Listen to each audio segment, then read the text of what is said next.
Assalamualaikum warahmatullahi wabarakatuh. Perkenalkan, nama saya Nasya Nurul Khalilia dengan NIM 54012411054. Di sini aku akan memberikan tutorial cara regresi linear berganda dengan menggunakan RStudio. Di sini ada datanya. Data yang akan digunakan itu yang ini.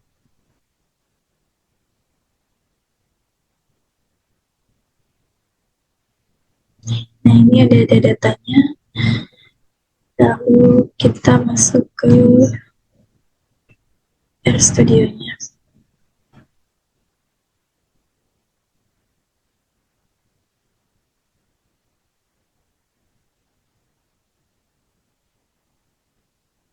Nah, di sini udah sekarang pertama-tama klik file, lalu import dataset, lalu form Excel. Lalu di sini klik browse.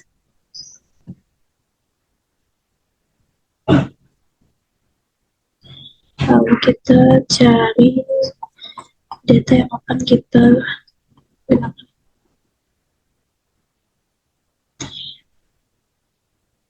Kita tunggu aja.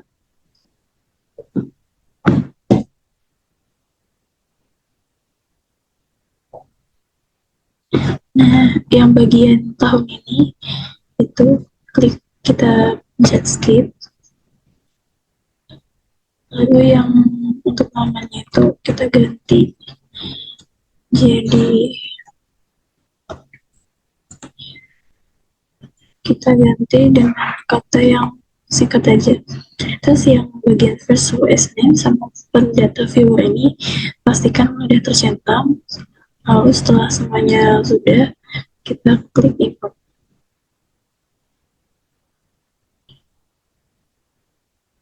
Nah, kalau udah seperti ini, kita klik tanda yang hijau ini, lalu pencet script, lalu kita tulis rumusnya LMP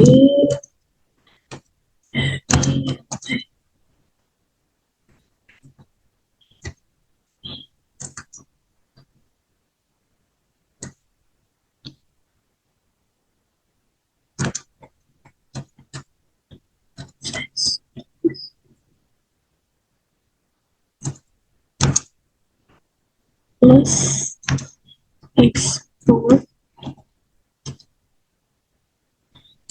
not kita data enter, lalu summary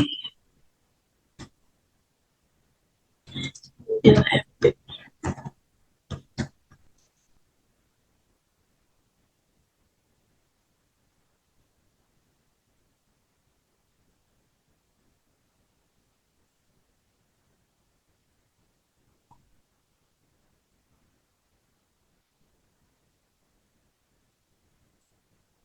Nah, lalu kita klik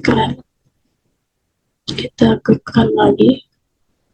Nah, ini dia hasil interpretasi dari regresi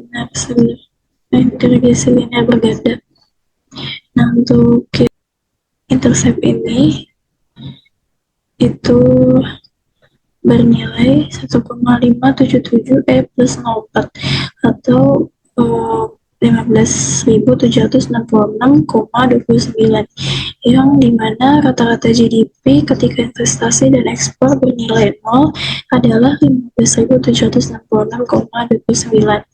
Dan untuk yang B1 yang bagi investment ini itu nilainya itu 7,374 -01 yang atau bernilai 0,737 yang dimana jika rata-rata investasi naik sebesar 1, diduga rata-rata GDP naik sebesar 0,737 dengan faktor lain atau ekspor konstan. Lalu untuk yang B2 atau ekspor ini bernilai 5,499 -01 atau 0,55, yang dimana jika rata-rata ekspor naik sebesar 1, diduga rata-rata GDP naik sebesar 0,55 dengan faktor lain atau investasi konstan.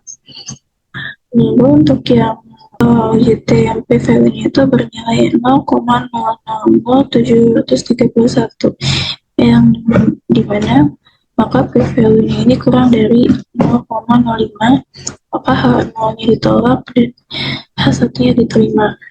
Dan untuk UJF-nya ini bernilai, yang bagian PVW-nya ini yang UJF-nya bernilai 33,5 dengan PVW-nya 9,064 min-10, atau yang dimana kurang dari 0,05.